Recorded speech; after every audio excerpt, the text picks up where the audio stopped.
ये भगवान की योग माया बड़ी विलक्षण, विचित्र और अलौकिक है। आपका जैसा भी भाव वैसे आपको भगवान दिखाई दे रहे, पक्का मानिए। आप स्त्री भाव से देख रहे हैं तो भगवान आपको स्त्री रूप में आपके पास है, पुत्र भाव से पुत्र रूप में आप जान नहीं पा रहे, वही है, दूसरा नहीं है। हजारों बार बता चुके हैं कि ना मानने और ना जानने पर भी आपके हृदय में सत्ता उन्हीं की है। जिस दिन वो भगवान अंतर ध्यान हो जाते, प्यारे पुत्र, प्यारी पत्नी, प्यारे सुहृद मित्र आदि को आप चिता में जला देते हैं, तो था ना आपके हृदय में आदर, पर आप अनजाने से भी भगवान का ही आदर करते हो। अगर जान करके आदर कर लो तो तुम मुक्त हो जाओ इस दुख से, इस प्रपंच से। श्री भगवान कहते हैं कि मेरे अज अविनाशी स्वरूप को ये मूढ़ लोग नहीं जानते हैं, केवल वही जान सकता है जो मेरा आश्रय लेकर के मेरे को पुकारता रहता। भजन का मतलब तब पुकारना, भगवत चिंतन करना। वेदाहम शमतीतानि वर्तमानानि चार्जुन भविष्याणि च भूतानि माम तु वेद न कश्चन। हे अर्जुन, जो प्राणी भूतकाल में हो चुके हैं तथा जो वर्तमान में है और जो भविष्य में है, उन सब प्राणियों को मैं जान रहा हूं। जैसे आंवला ऐसे रख लो तो चारों तरफ से देख सकते हो, ऐसे भगवान अनंत ब्रह्मांडों को, जीवों को एक साथ देख रहे हैं। यही भगवान की भगवत्ता है, एक साथ देख रहे हैं। कोई भी जीव ऐसा नहीं है जिसको भगवान का दुलार नहीं मिल रहा हो, कहीं भी हो, अनंत ब्रह्मांड सबके लिए जो आवश्यक हो भेज रहे। कोई भूखा नहीं रह सकता।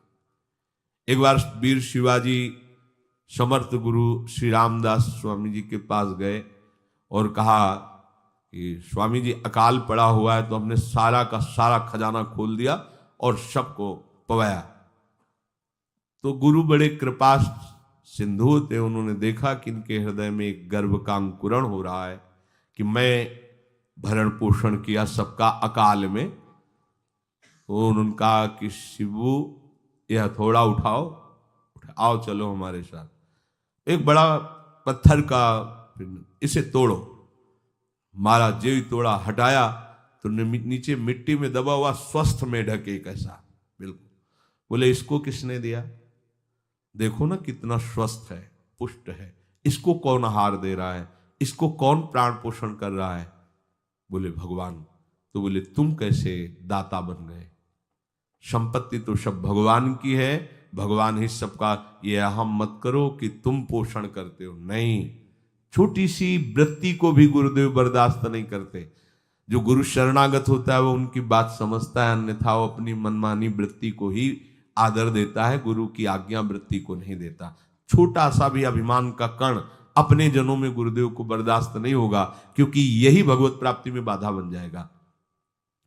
कितने जीव चराचर जगत में, देखो हमारे भगवान की भगवत्ता, सबको देख रहे हैं, सबको व्यवस्था दे रहे हैं, सब कुछ देख रहे हैं। 3 प्रकार की लीला हो रही, कहीं पालन लीला, कहीं सृजन लीला, कहीं विनाश लीला, उन्हीं के द्वारा हो रही, वही देख रहे हैं, वही कर रहे हैं। अगर ये बात तुम्हारी समझ में आ जाए तो अभी भगवान की शरण हो जाओ, पर अहम के कारण ये बात समझ में नहीं आती। जो भूतकाल में हो चुके हैं, वर्तमान में हैं, जो भविष्य में होंगे, सबका प्रभु वर्तमान की तरह देख रहे हैं, दर्शन कर रहे हैं। परंतु मुझे मेरे भक्त के सिवा कोई नहीं जानता है।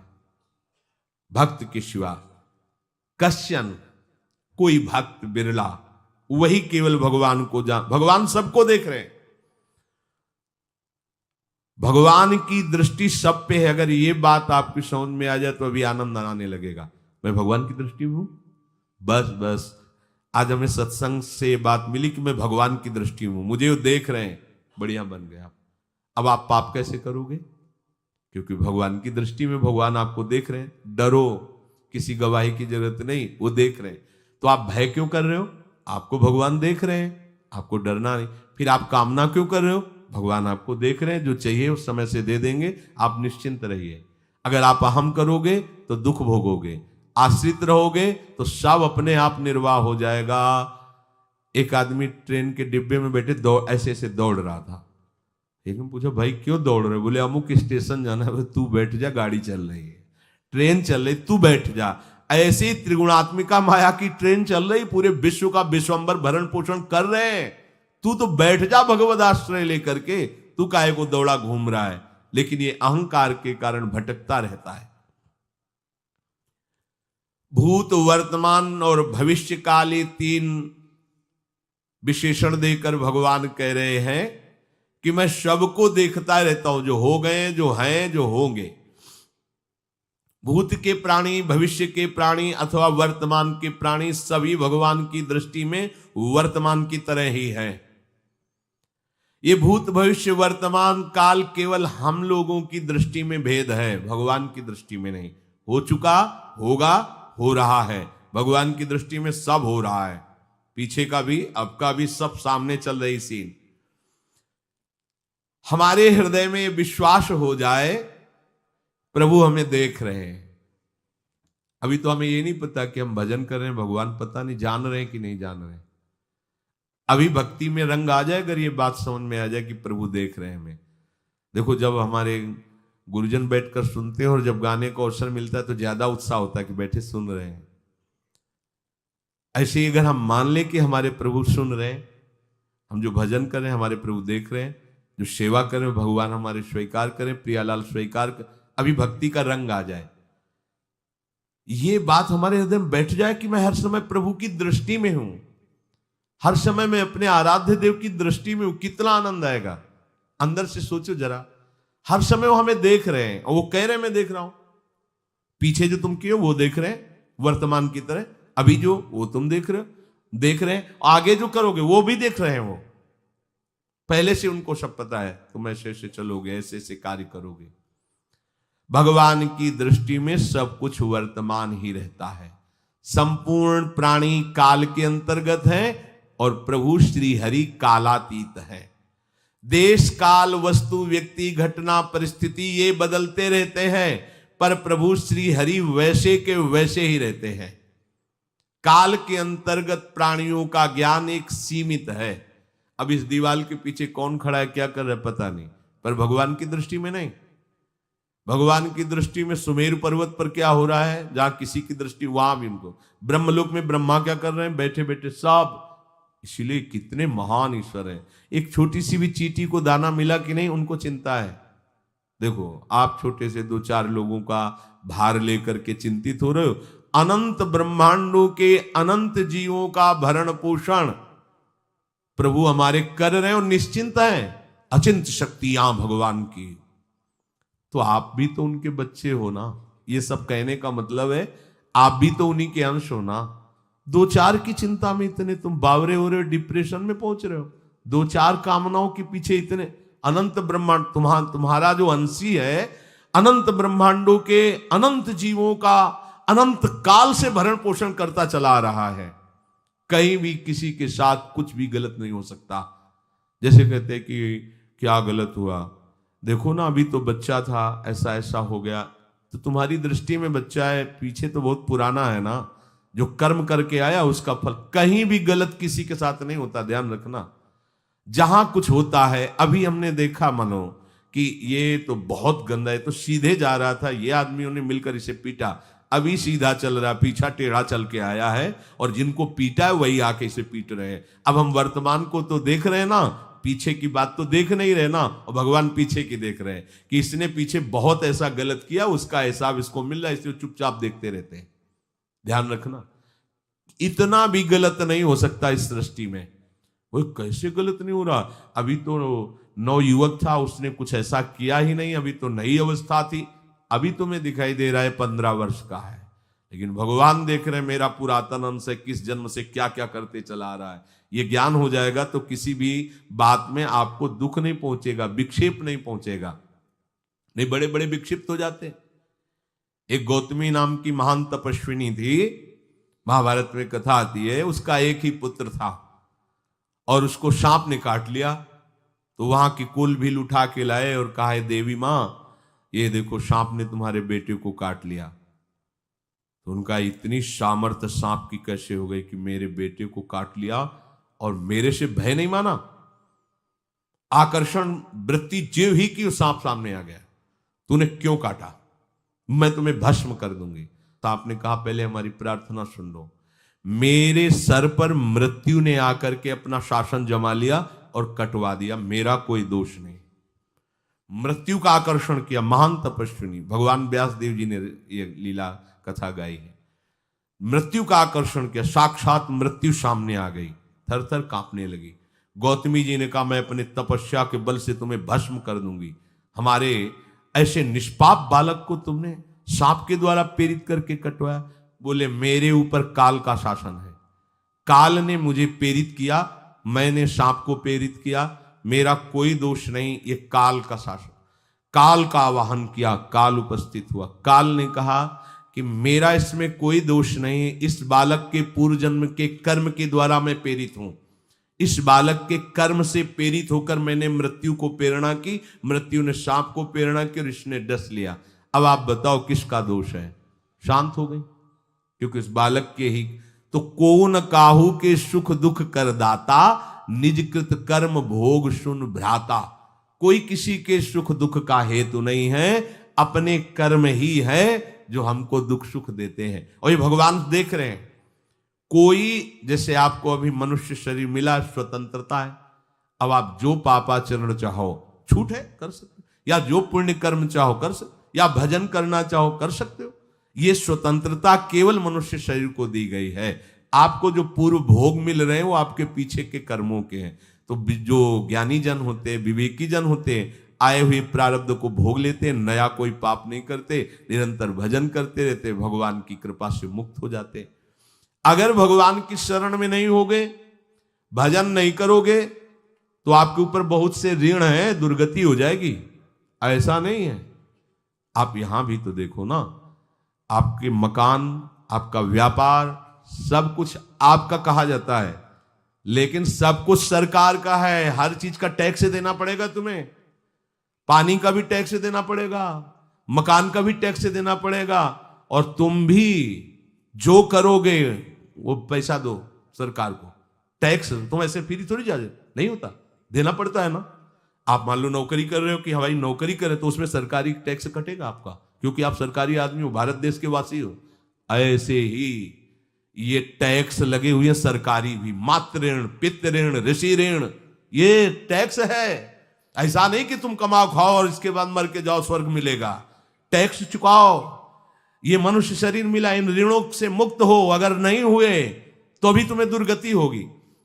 आप देखो, जब कभी ऐसी सूचना मिलती कि अमुक आदमी का अमुक धन पकड़ा गया, तो इनाम दिया जाता है क्या कि इतना कमा लिया? सजा दी जाती है। तुमने टैक्स की चोरी की, अगर चोरी नहीं की, मेहनत से कमाया या व्यापार से कमाया, दिया नहीं सरकार को, हाँ दिया नहीं, इसीलिए तुम्हें टैक्स की चोरी का दंड मिलेगा, सारा धन अपहृत हो जाएगा, तुम्हारी निंदा होगी, तुम्हें सजा मिलेगी। बोलो मिलती है नहीं? ऐसे ही ये लड़का, बच्चा, पत्नी, पुत्र, परिवार जो भी है, ये सब श्री भगवान का तुम्हें टैक्स देना है। क्या टैक्स देना है? भगवान की शरण होकर उनका सुमिरन करो, सारे ऋणों से वो मुक्त कर देंगे। एकादशी स्कंद में कहा है, मेरा भजन करने वाले का कोई ऋण नहीं रह जाता। और नहीं तो महाभारत में ही प्रसंग आता है, एक जरत्कारु नाम के ब्रह्म ऋषि थे। ऋषि और भक्त में बड़ा अंतर होता है। वो तपस्या प्रधान, जैसे दुर्वासा ऋषि तपस्या प्रधान थे, वो बाल ब्रह्मचारी और तपस्या से युक्त एक दिन भ्रमण कर रहे थे, तो आवाज आई, मेरी रक्षा करो, मेरी रक्षा करो। तो उस आवाज की तरफ बढ़े तो देखा कुएं में उल्टा लटके हुए हैं बहुत से ऋषि, और एक केवल तंतु है, एक केवल तंतु है जिसमें दो चूहे लगे हुए उसको भी काट रहे हैं, एक काला और एक श्वेत। तो उन्होंने देखा और दयालु हो गए कि ऋषियों, मैं तुम्हारी कैसे रक्षा कर सकता हूं? तो उन्होंने कहा कि ये जो दो चूहे हैं रात और दिन हैं, और जो हम लोग हैं ये तुम्हारे पितर हैं।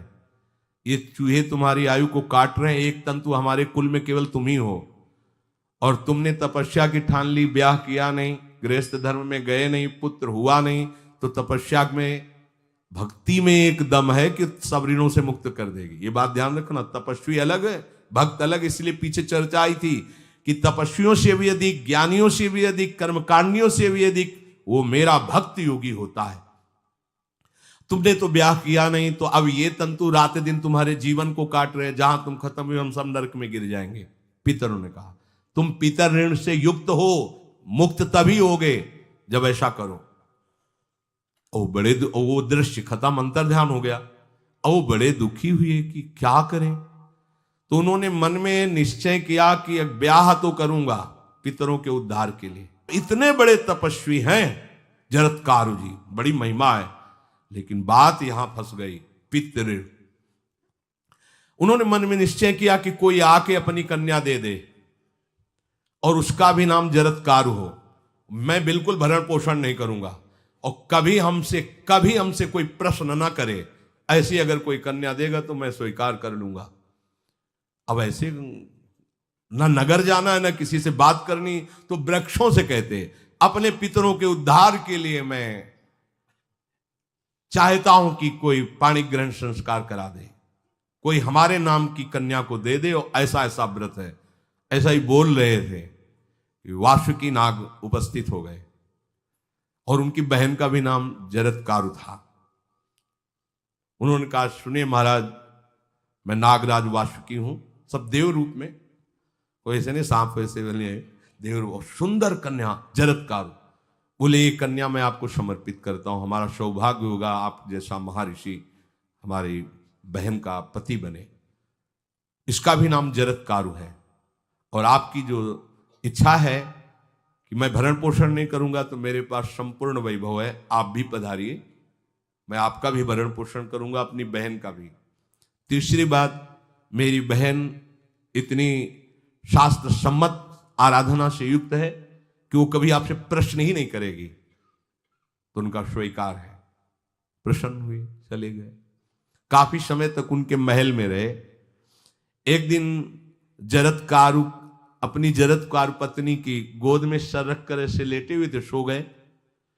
और शास्त्रज्ञ थी, संध्या का काल था, संध्या काल में निषेध है मैथुन करना, भोजन करना और स्वाध्याय करना, ये सब संध्या काल में बस भगवत स्मरण परायण लोकवत। लेकिन हमारे यहाँ महारानी जी की संध्या आरती और संध्या भोग लगने के बाद ये, इसीलिए वृंदावन धाम इसका कहीं भी ये वेदान्नपि संन्यस्त, वेदों से भी ऊपर उठी हुई रसमयी रसोपासना है, प्रियालाल की महल है। ये जगत सिद्धांत नहीं है, ये जगदीश का भी सिद्धांत नहीं है, ये प्रेम सिद्धांत है। वृंदावन नित्य विहार रस है, इसलिए इसको बीच में बता देते हैं, कहेंगे दूसरे को तो, और यहाँ शाम के तो भोग ही लगता है, गान बजान होता है, बकाया सिद्धांत है। आंख मूंद करके या तो गायत्री जप या जो गुरु मंत्र चुपचाप शांत भाव से जपे, ऐसा। अब वो इस चिंता में थे कि मेरे पति का धर्म जा रहा है, और मैंने आज तक कुछ बोला नहीं अपने पति से, अगर बोलती हूं तो हो सकता है ये नाराज हो जाए और छोड़कर चले जाए। अगर मुझे छोड़ देते हैं और इनका धर्म बचता है तो ये ठीक बात रहेगी। कितनी विवेकवान है। अगर ये सोते रह गए और सूर्य अस्ताचल को चले गए तो इनका धर्म लोप हो जाएगा, ये मैं होने नहीं दूंगी, अपने पति का धर्म लोप नहीं होने दूंगी। और वो उस समय भी केवल एक लंगोटी लगा के रहते थे, अस्थिमात्र हो रहे शरीर, वहां भी ऐसा नहीं कि दूल्हा बन करके सज, नहीं, वैसे ही केवल पितरों की तृप्ति के लिए उन्होंने बात स्वीकार की थी। उन्होंने कहा महाराज उठिए, संध्या का समय है, शास्त्र निषेध करता है इस समय सोना नहीं चाहिए, नहीं आपके धर्म का लोप हो जाएगा। महाराज उठिए, सूर्य अस्ताचल को बस पहुंचने ही वाले हैं, उठिए। उठे एकदम लाल आंख करते हुए, तुमने हमें टोका कैसे, तुमने हमसे प्रश्न कैसे कर दिया, मैं अभी तुम्हारा त्याग करता हूं। बोले स्वीकार है, आपके धर्म का लोप ना हो। कहीं सूर्य अस्ताचल को चले गए, आपने अर्घ नहीं दिया तो जीवन भर की आपकी उपासना में कलंक लग जाएगा कि आपने संध्या काल में शयन करते हुए सूर्य आराधना नहीं की, आपके धर्म का लोप हो जाए। बड़ा सूक्ष्म धर्म का विषय। तो उनका सूर्य की ताकत कैसे कि मैं सोता रहूं और वो अस्ताचल को चले जाए, ऐसे महात्मा थे। कहा सूर्य की ताकत कैसे, भगवान व्यास देव जी ने लिखा है, किसी कहानी की बात नहीं। सूर्य की सामर्थ्य कैसे कि मैं अर्घ ना दूं और वो अस्ताचल को चले जाएं, सूर्य तब तक रुके रहते जब तक मैं सोता रहता, पर तुमने टोक दिया, अब मैं चला। जब चले तो उन्होंने कहा हमारे गृहस्थ धर्म का जो फल होता है, आपके पाणी ग्रहण स्वीकार का जो फल होता है उसको बिना दिए आप कैसे चले जा रहे हैं? तो उनका आस्ति वो है, चले गए। उसी से आस्तिक मुनि का प्रादुर्भाव हुआ और उन्होंने आगे बड़ा चरित्र है उनका, आस्ति, तो उसी से नाम रखा आस्तिक। आस्तिक उन्होंने जन्मेजय की यज्ञ को बंद किया। आप सोचो, एक पितर की तृप्ति के लिए उनको ये सब करना पड़ा। और श्री हरिशरणम और निरंतर भजन, तो मातृण, पितृण, देवऋण, ऋषि ऋण, सब ऋणों से उपासक मुक्त होकर के परम धाम को जाता है, एकमात्र भगवदास है। पर ये मूढ़ जन इस बात को नहीं जान पाते हैं। बिना कारण कृपा करने वाले प्रभु जीव को मनुष्य शरीर देते हैं। ये मनुष्य शरीर अंतिम शरीर है, अगर इसमें नहीं बना तो फिर चले जाओगे 84 लाख योनियों के चक्र में। इसी शरीर में अनंत जन्मों के संचित कर्म समुदाय का नाश करके भगवत प्राप्ति होती है या मोक्ष पद मिलता है। कौन सा प्राणी किस गति को जाएगा भगवान देखते हैं पर संकल्प नहीं करते, ध्यान रखना, क्योंकि आगे की भी देख रहे हैं। वो देख रहे हैं जो तुम कर रहे हो वैसे गति बनती चली जाएगी, भगवान संकल्प नहीं करते। भगवान तो एक बार संकल्प कर दिया, एको हम बहुश्यामा, उसी में बहुत रूपों में प्रकट हो गए। अब तुम्हें संकल्प करना है कि इस जन्म में मुझे भगवत प्राप्ति करनी है।